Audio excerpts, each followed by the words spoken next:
Yeah. Hey, everybody.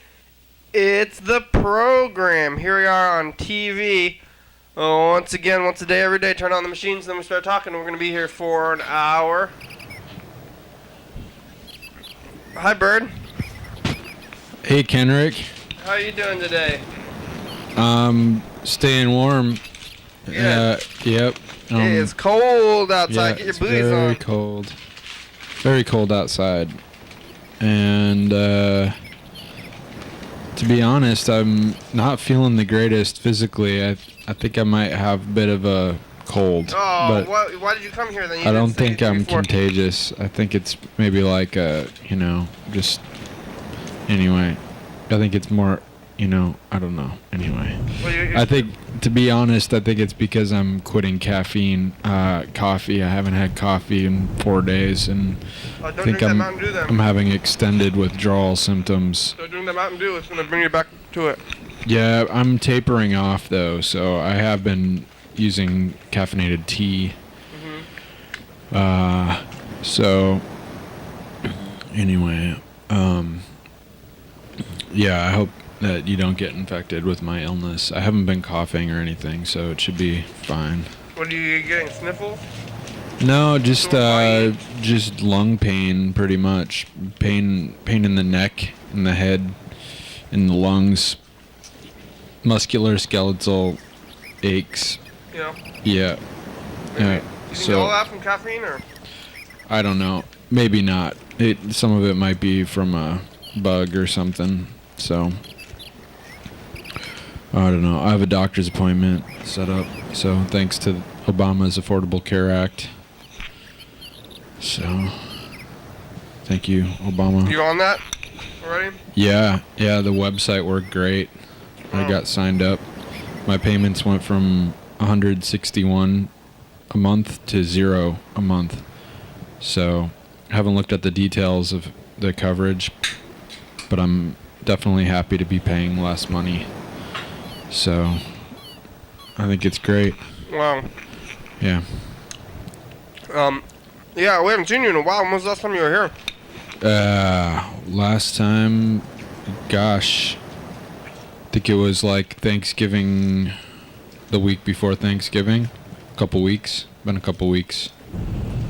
Yeah. Like, probably Wednesday and Thursday, 2 weeks ago. I'm thinking. Yeah, wow. Something like that. You seen, Yeah. anything on the streets? Yeah, so much. Got the crosswalks on Harrison.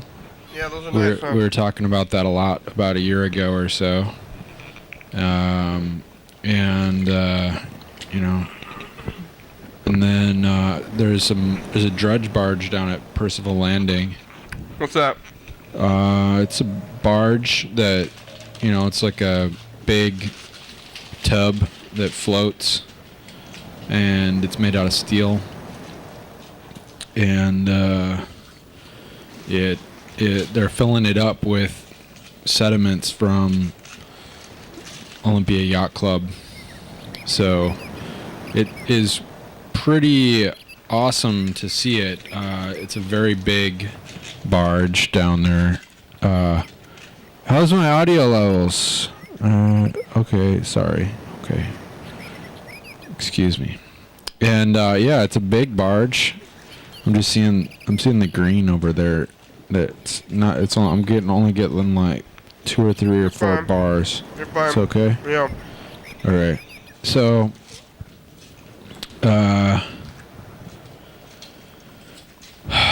gosh, excuse me. Barges. Yeah, barges. So they've got a crane with a scoop, and they're scooping out the dirt from the bottom of the bay, and they've got a little bulldozer machine. There's too much dirt down there? Or? Yeah, apparently it's been, they need to remove some of the dirt so the boats have enough room to float at low tide. So that's the situation. They're also doing that at the marine terminal for the port and at Swantown.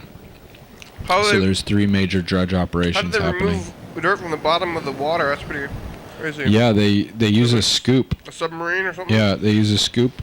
Goes in there like this, and goes scoop, and then pulls up, and then goes over to the barge and opens and drops. Is it underwater scoop?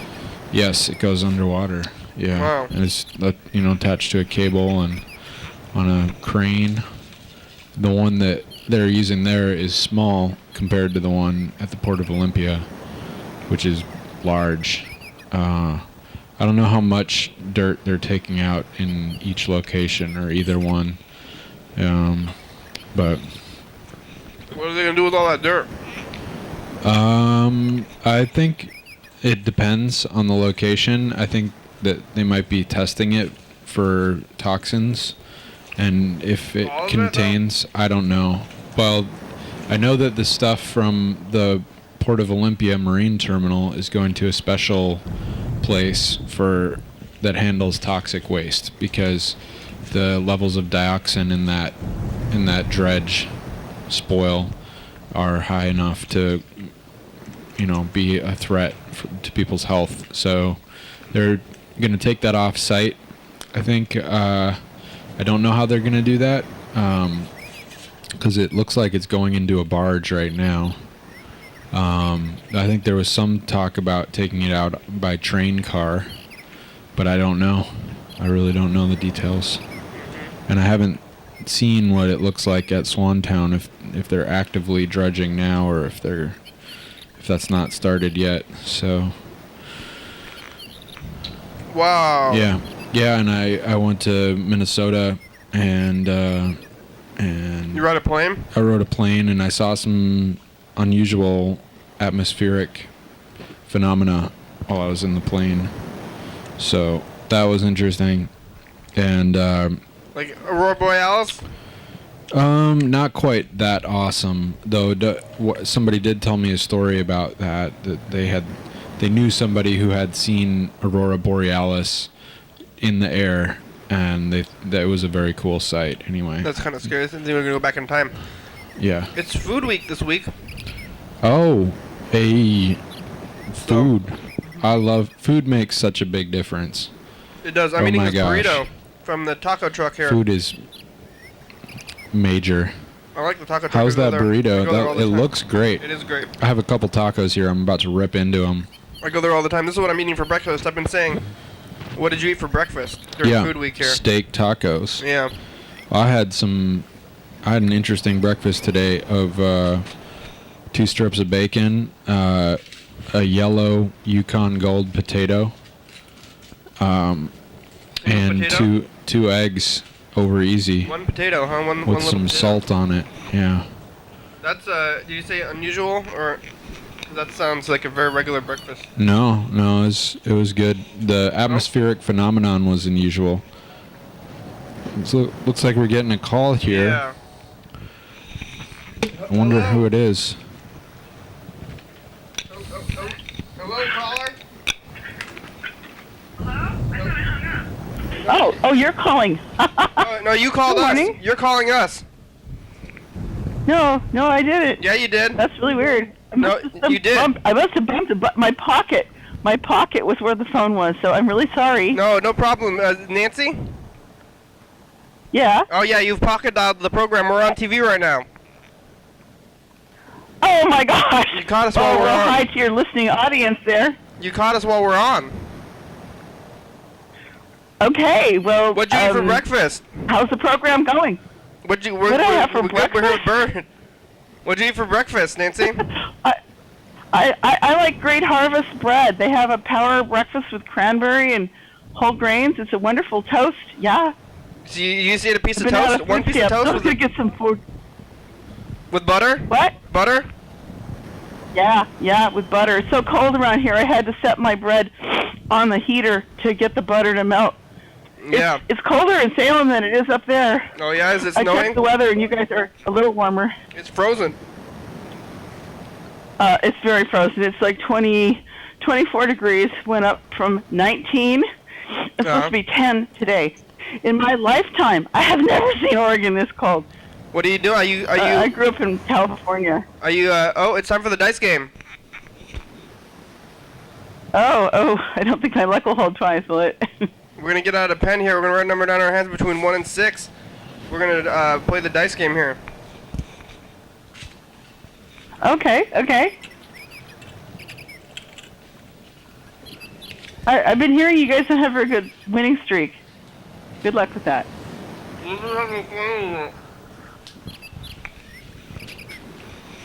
Who told you that?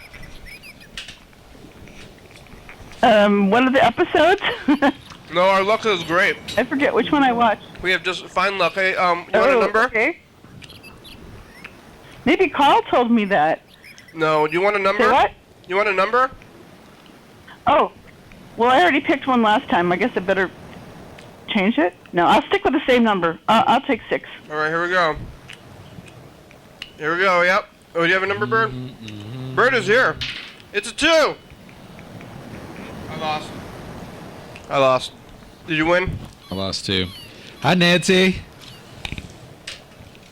What was the number? Hi, Bird. We How got are things up in that cold part of the world 2. there? I guess he's from Minnesota. He doesn't care. This is like balmy, huh? Yeah, I'm wearing 3 jackets. I figure you're either born in a cold climate or not, you know? Well, what about a temperate climate? Say what? What about a temperate climate? I don't know. Where were you born, Kenny? Your name's Kenny, right? Kenrick. Maybe you don't know. You don't know my name. You've been watching the program. I'm wrong. I'm sorry. Well, then who is Kenny? Who is? That's a big question. That's a loaded question. Kenny's the same as he's always been. Who is he? Nothing changes for Kenny. Did you see? You see anybody slipping around on the ice out there?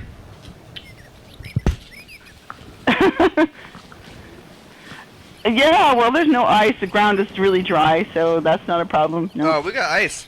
See, I have a friend that's giving me a ride to go get my bike fixed in a few minutes, and I wasn't planning on calling in, but I'm hoping that you'll tell me about the schedule, you know, after you guys have a discussion. Well, that's up to Bird. You gotta talk to Bird about that. Maybe I'll get to the famous program.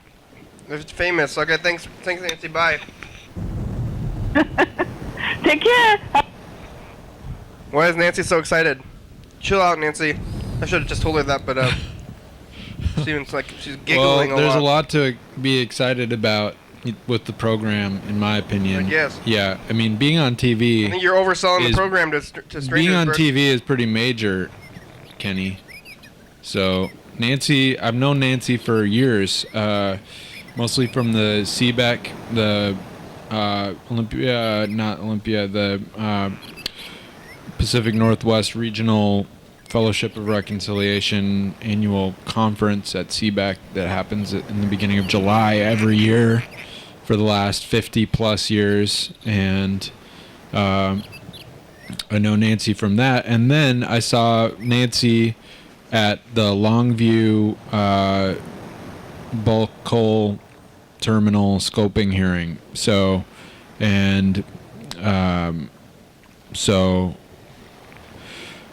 Nancy and I have been messaging since then more and more, and so Nancy is, someone I know through the social justice. She wants you to pick her community. up from the train station. Yeah, I've heard that Sam said he could maybe pick her up. Oh yeah. I mean, I don't know what my schedule looks like for next week, and you can ride the bus, Nancy. If you're watching. I like to keep a lot of flexibility. There's a pretty good bus that goes right to that train station right there, and you can take the bus right over there. There's also issues about accommodations and stuff like that. So she's gonna stay with you. My house is not. I'm not. Yeah. Well, Nancy, I don't want to talk about that. You can sleep on the couch. We'll see what's happening, but we'll see what's available. So I don't really want to talk about those types of logistics. I think she has a reason to come up here other than the program, though. She's got some kind of atmospheric phenomena. But I think Nancy's gonna come here and be disappointed at my general lack of cleanliness, social Social skills. social justice, caring. Yeah. I don't know. I mean, I think you maybe when Personally, you I promote think it's about, outreach and stuff. And yeah, I mean, like, I know that most people in the world, like, are just sort of like trying to survive on a day-to-day basis and don't really have a lot of time to invest in maybe thinking or feeling a lot about injustice in the world and communicating about it, attempting to communicate and organize, and that's okay. And it's just about it's about keeping going and figuring out how to make it as fun as possible and true and right and just go. I don't know. Yeah. I want to talk about the atmospherics. Yeah, I see Mr. Ginsu called.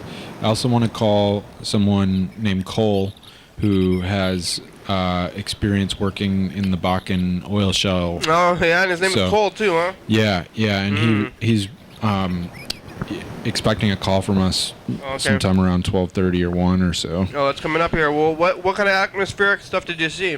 I saw reflecting light. I think I actually have some videos of it. I might be a little not ready to pull. Maybe we can pull the camera out later on in the program. But what I saw, the first thing that I saw was a tiny point of white light that was clearly reflecting the sunlight from below, from a cloud. And I've never really seen that in a plane before. And it also had sundogs on it. So it's kind of like the halo that you see. Sundogs? Sundogs, which are rainbows. Yeah, DOG. They call them Sundog. like SUNDOGS. Huh.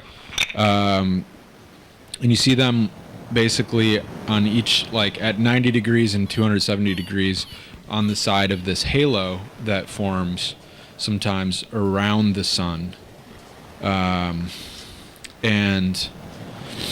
this apparently there have been experiments with introducing aerosols, sulfates, into the atmosphere that reflect the sunlight, and the goal is to reduce global warming.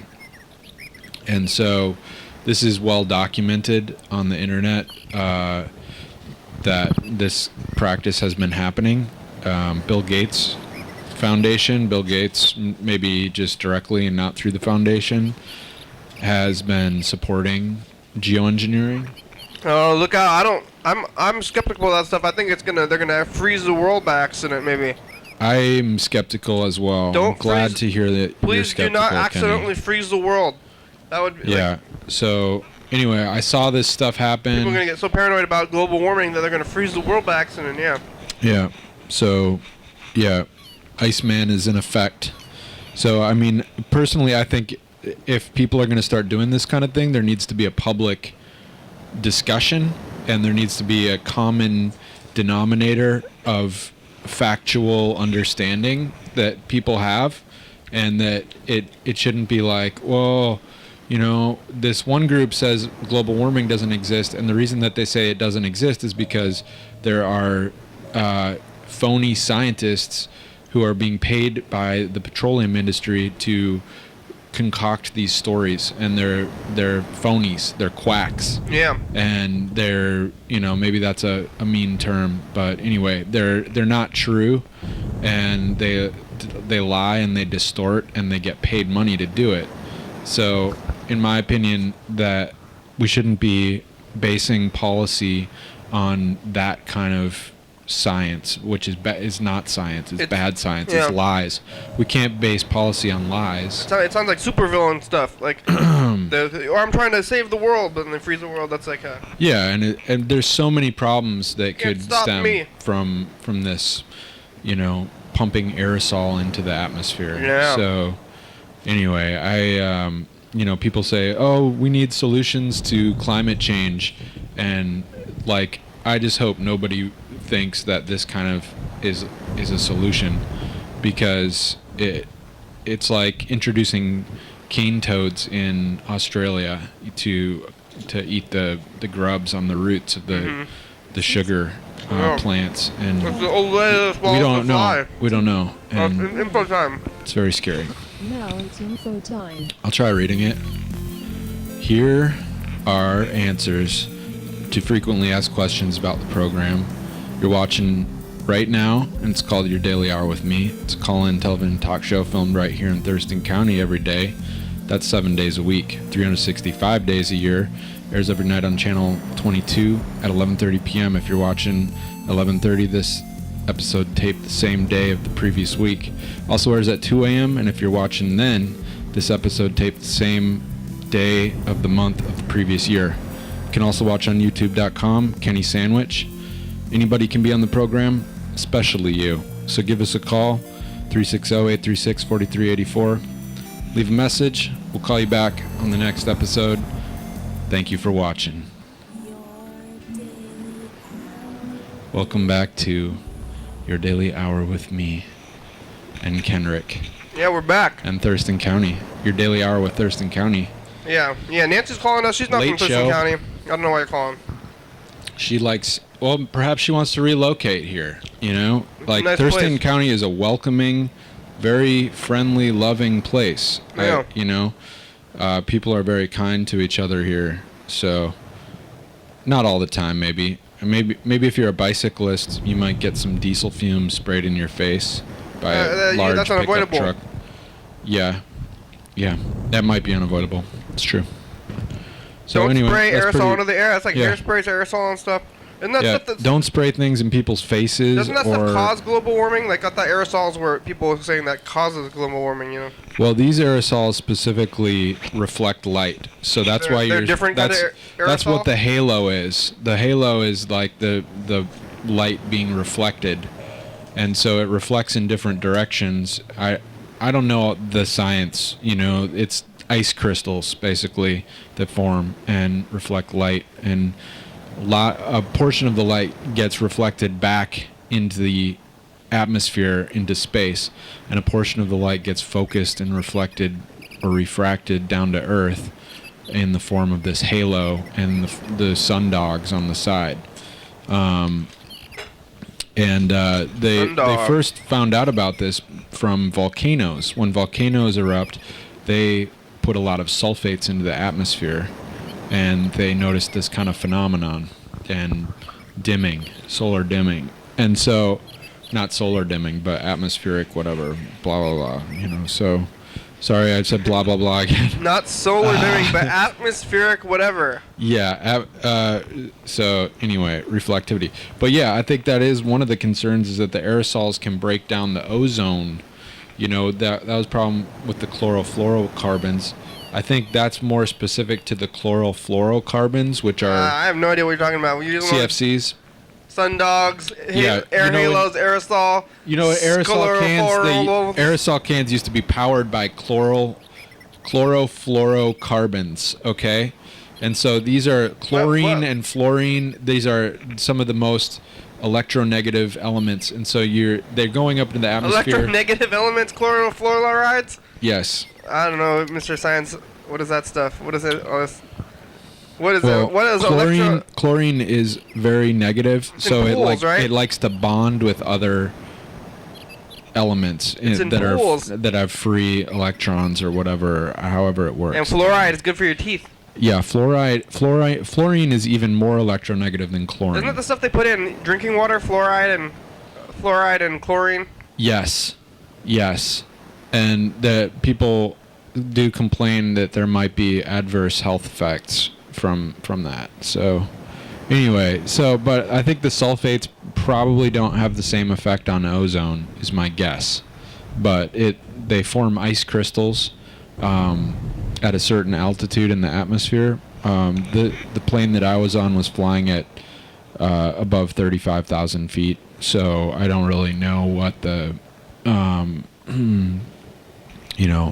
the level, but I would guess it's like below 30,000 or right around there. So I'm pretty much lost in what you've been talking about for the past couple minutes here with all these atmospheric chlorofluorides. phenomenon, aerosols in the atmosphere, global warming, geoengineering, very scary stuff. Anyway, I don't know what it is though. I don't understand. Well, Still.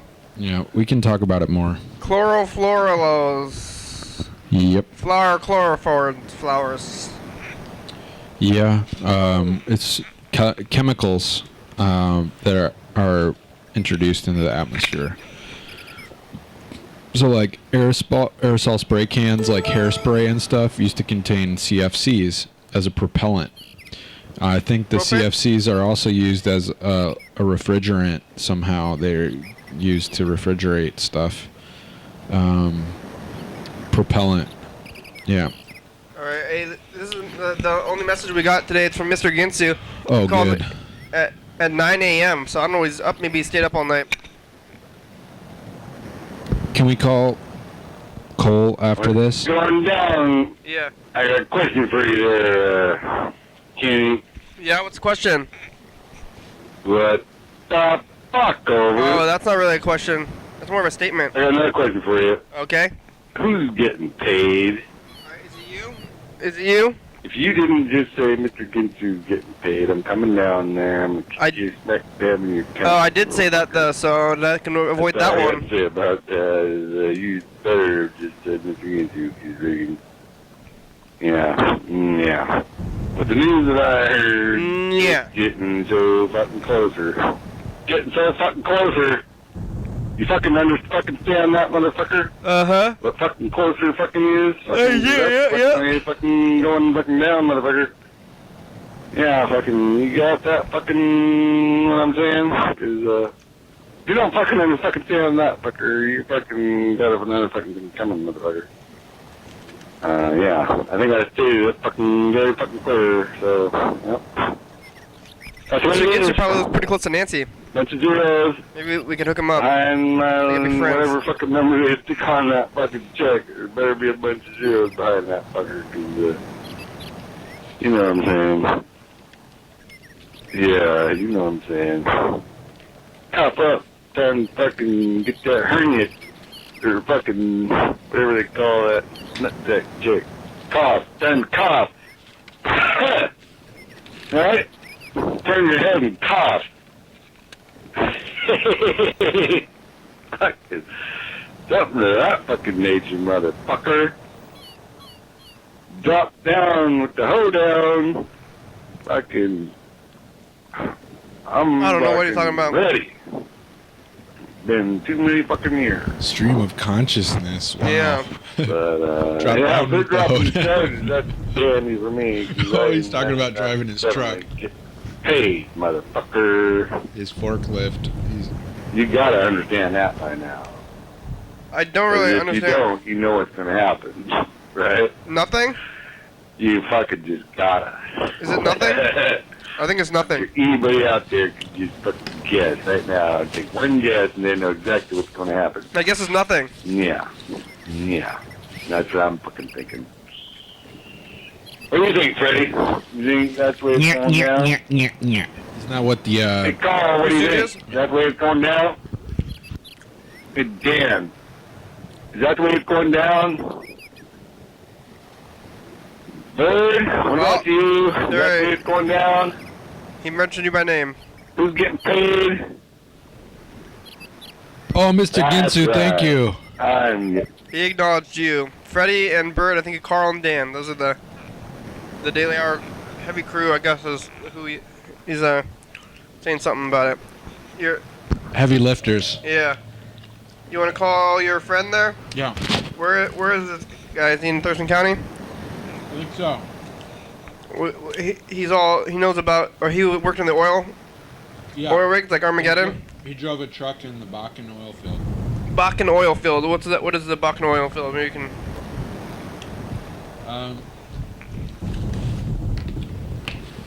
Well, let me try to get his phone number here. All right. Well, yeah. Bird can't hold his mic and look at the phone number at the same time. So when he gets his mic back, he'll tell us about the Bakken oil fields here.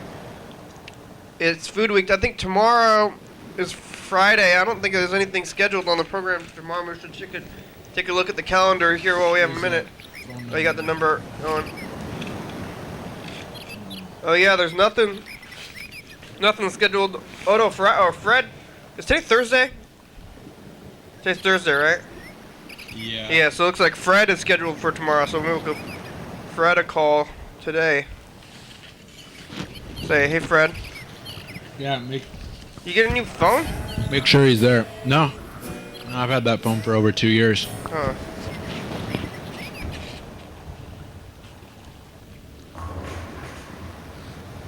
He's in the 360 Erica. I might be looking for a new account though. You know, I had a very successful phone call on Facebook. Yeah. Phone call. Voice. Okay, let's roll the dice. We're gonna roll 2 dice this time.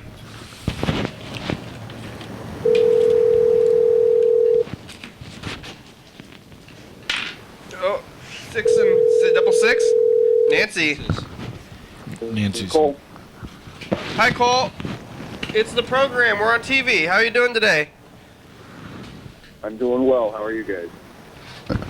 Doing good, thank you, Cole. This is Bird and Kenny. Hey, Bird. Hey, Kenny. Hey.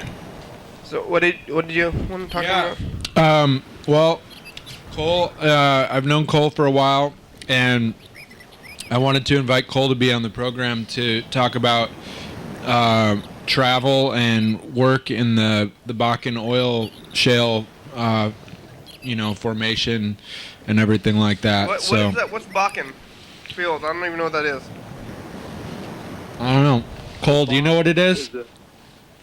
It's a shale feature in the geology of mostly North Dakota, but also eastern Montana and to a lesser degree Alberta. To a much lesser degree Alberta. Canada? And it sits on top. It sits on top of another formation called the Three Forks Shale Formation, which most companies are now starting to access that formation. How deep is that one? I'm not sure.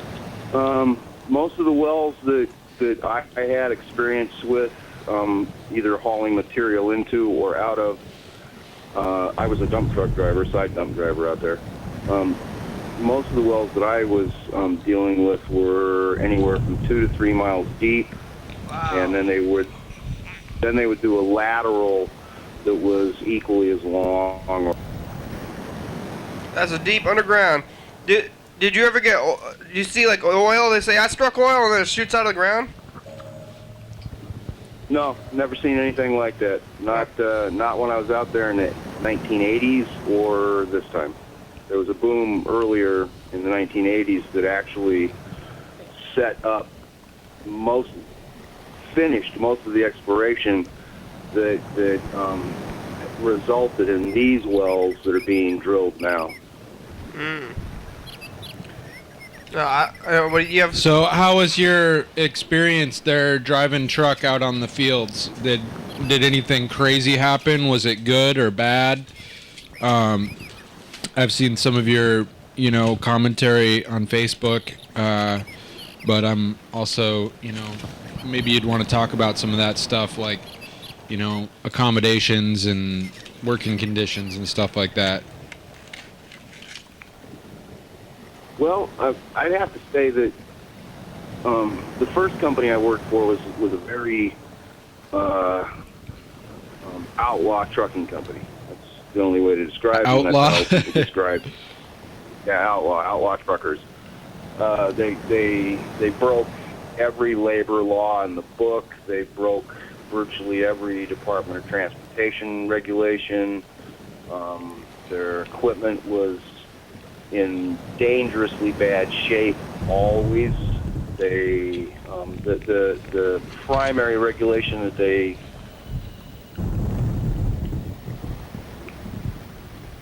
drive 22 hours a day. Wow, that's you. Did you do that? That seems dangerous. Yeah. So Yeah, it's really dangerous. Oh. But the second company I went to work for, and the primary reason I went to work for them, well, one of the three primary reasons I went to work for them, was they were safe, they were reasonable, they treated their employees well and with respect, paid us well, gave us decent benefits, insisted that we drive. Okay. Are you? That's not the case with most of the companies in the oil patch out there. I mean, most of the companies out there, most of the trucking companies out there are absolutely out of their minds. They don't follow safety regulations at all. Do they? Their pay is. Go ahead. Do they have like government, like inspectors or whatever? How are they getting away with all that stuff? Never saw an inspector from any agency anywhere in the oil patch. Not any agency, not a single inspector. I heard rumors that they were increasing their presence slightly shortly before I left, and I was beginning to see finally some increased state police and county police presence, but not much really compared to the amount of traffic. So it basically, there was virtually no government presence in the oil patch. Just none. Did you get into any accidents while you were out there? Or see any? I saw quite a few, but I didn't get in any. Well, that's good. One of my coworkers at the first company I worked for was driving down 85.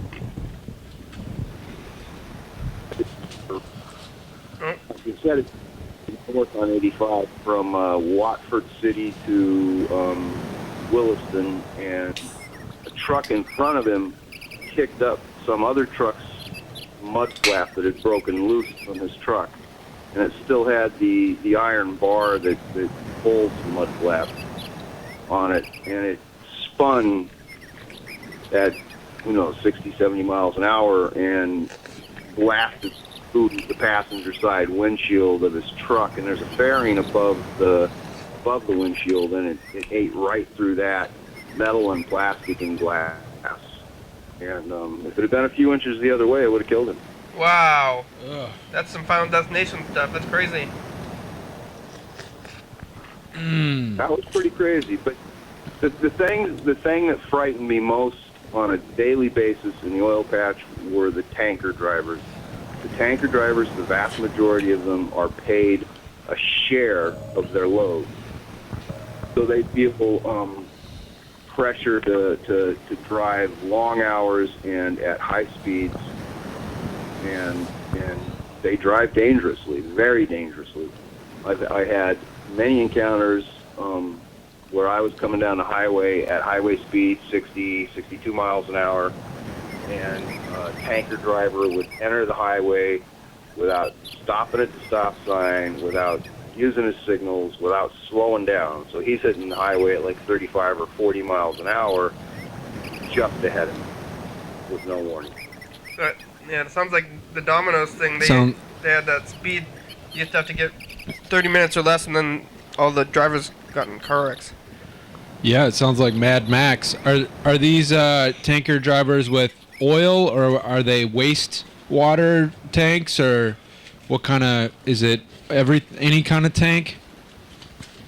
Everything kind of thing. Yeah, fresh water for primary use in the wells, wastewater or whatever you want to call it, return water, oil, various chemicals that nobody I ever talked to in the fracking aspect of the industry knew what they were doing. Even fracking folks.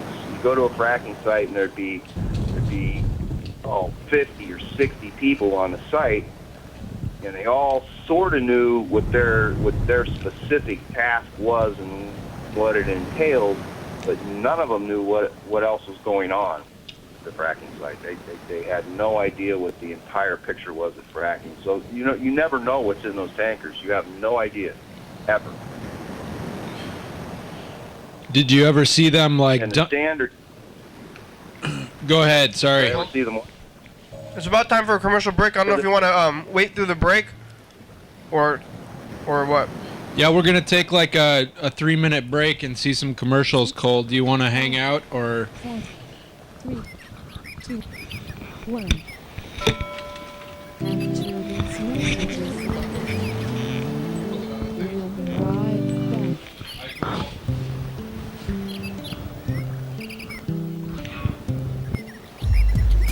Dance, Oli, dance. Dance, Oli, dance. Live TV dance party. First Friday of each month. 8 p.m. to 9 p.m. TCTV Studio A. 440 Yager Way. Oh yeah.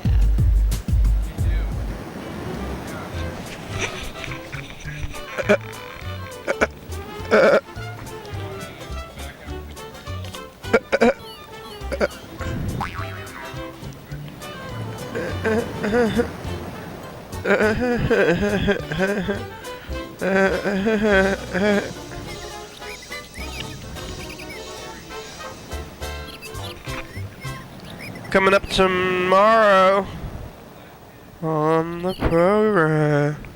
Your daily hour with Yeah. Hey everybody, it's the commercial. We're on TV once again, once a day. As you can see, there's nobody here. We listen to a lot of Mr. Ginsey messages. We get a call from Jessica all the way out in there in California. Some kid stole a fire truck and he stole it and he's going down. He made it all the way to Tenino before the cops found him. We talk about that kind of thing. Freddie calls a little bit. We talk about that. We're on every night at 11:30 at 2 a.m. on TCTV channel 22. Thanks for watching. Check it out. Yeah.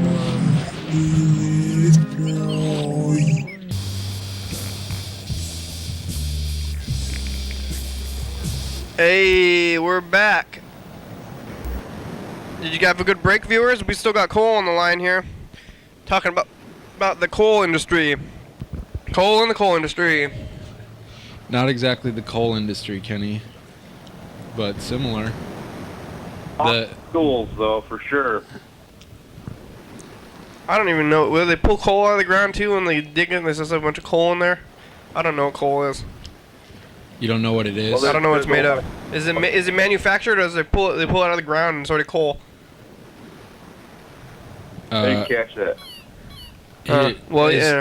Is coal ready to go when it's pulled out of the ground, or does it have to be manufactured? It has to go through some moderate amount of processing, but usually nothing major, mostly breaking it up and sometimes cleaning it up a little bit. They often will, like when it gets to, say, a coal-fired power plant, they reduce it in size quite a bit and wet it down before they burn it. But other than that, coal pretty much is ready to go when you pull it out of the ground. Why do they wet it down? I can't remember. I was just thinking about that, and I can't remember why they wet it down. Maybe I dust. think that it makes it settle into a more solid fuel state for the power plant. That would make sense. It's usually going into the power plant. It's really small. It's not like the chunks of coal that people used to burn in their furnaces way back. It's usually pretty small. They grind it down to pretty small shape. If you went out to, say, TransAlta, the power plant, TransAlta outside of Centralia, as you drive through the power plant, the highway goes right through the power plant. As you drive through, you'll see these big piles of coal that are waiting to be shoveled into the power plant. And when coal gets wet and sits for a while, it self-ignites. Whoa. Wow. Catches fire. Danger.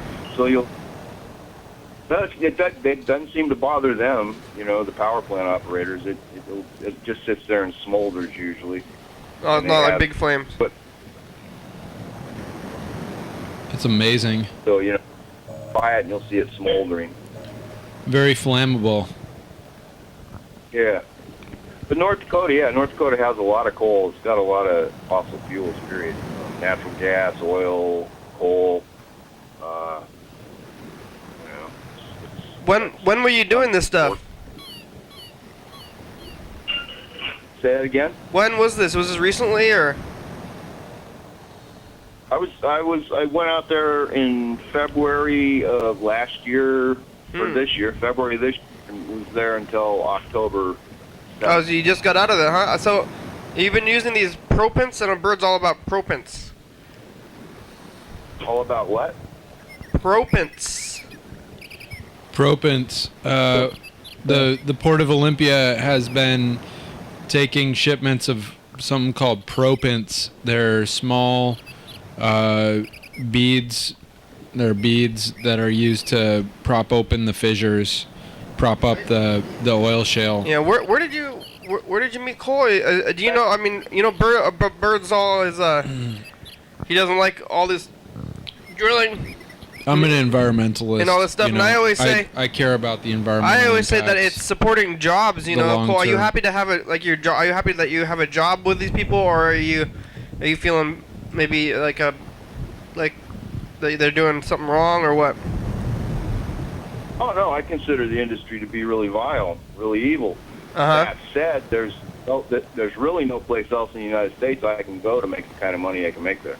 Yeah. And that's how most of the people who are out there feel. Mm-hmm. And you've got people all over the world descending on North Dakota to make that money. The oil companies, I think they do that purposely, but they can also afford it, you know.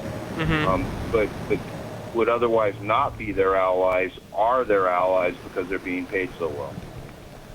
Yeah. So are you going to go back to work for them next year or whenever the next season is? Is that why you're not there right now? Is that a seasonal thing? No, I could be there right now. I actually for side dumps in the Williston area right now is the big money time for most of the side dump drivers because you move a lot of there's this material in North Dakota that they call scoria, which isn't scoria. Real scoria is a volcanic product. It's a rock made by volcanic activities. But the scoria in North Dakota is really it's a red clay that was laid down on top of coal seams, however many millions of years ago, and coal seams get ignited by lightning or other natural phenomena. And as they burn, they fire this red clay, and then you have this naturally occurring ceramic that is used in lieu of rock for road construction and building construction, but because there isn't a lot of rock in North Dakota. Are you planning on going back to the job again? If I don't find another means of making reasonable cash, probably, yeah. Yeah. I can make an easy. Are they still trying to find people to do that kind of work, or are you? Is it specialized, or is that something maybe people who are, down and out, they could go out there and make some of that money? The stuff I was doing is just truck driving, so any truck driver can do what I was doing. As far as working on the rigs pay really good money, really amazingly good money. And it is specialized, but they train. We're gonna head out there, get some of that oil money. Can people just go out there for like 6 months? People working on the rigs, if people who work on the rigs are making anywhere from 80 grand, no, take home, not gross. They net like 80 grand a year. And they only actually work about 6 months out of that year because they rotate in and out. They do 2 weeks of 12-hour-a-day shifts, 7 days a week, and then they rotate out and go home. Wow. And between their hourly and their bonuses and their travel pay and their food allowances, et cetera, they net anywhere from 80 grand and up. Wow. So I mean, there's a lot of money in it. People, I think a lot of people are making money off of it, and a lot of lower or like regular people are. It's how they make a living, and I don't know. I think it seems like it's helpful in some way to the community if there's so many people getting paid off of it. You know, when you talk to the people who are coming there to work, most of those people are coming from severely depressed economies in the United States and some from overseas. So for the individuals, it's very helpful. I don't know what impact it has overall on the United States economy, but I do know that the impacts on North Dakota are mostly very negative. You know, the effect on the environment in North Dakota is horrendous. The social costs are far greater than any community should ever have to face. What do you mean by that? What's a social cost? Social costs. You name any horror, any social horror, and it's magnified in North. What, just like crime? Prostitution, drug abuse, drug addiction, theft, murder, rape. You know, families are torn apart fighting over potential oil income revenues.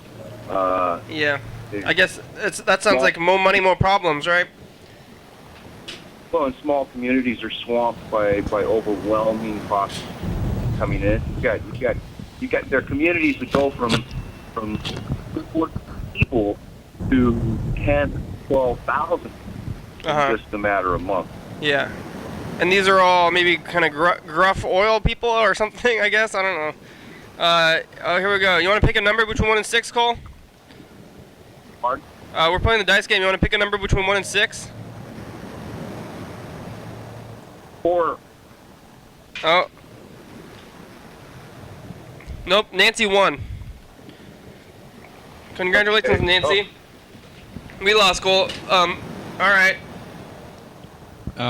So, what do you think there might be like another solution to providing these good jobs, economic uplift, besides the industry, besides like an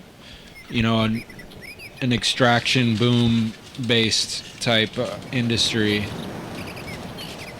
Well, the United States has been having that discussion with itself for over 100 years now. Since the 1800s, we've been discussing is there a better way to do it than the boom and bust economy cycles, and people come up with great suggestions, but we never implement.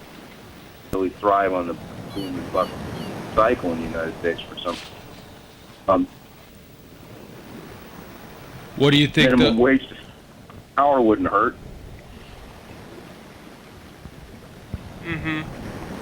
Did you say increase of minimum wage?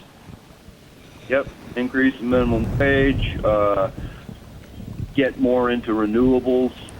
Although renewables, once they're up and running, don't require anywhere near the manpower that the oil industry. I mean, the oil industry is very labor intensive. While they're doing the initial drilling and well installation, all the infrastructure work is very labor intensive. But another 5, maybe 10 years in North Dakota, and the boom will be done, and you'll have really tiny crews just maintaining the infrastructure. And all those people will leave North Dakota, and they will have to find other places to be and other jobs to do and other ways to live. Okay. Hey, we're getting down to a few minutes left. Do you have any final questions, or Cole, any final things you want to say today? Bird? I didn't understand. Oh, we're coming down the last 5 minutes of the program, and Kenny wants to know if you have any final thoughts. Yeah, I do have final thoughts. We have to get away from fossil fuels, not just the United States, but the rest of the planet. And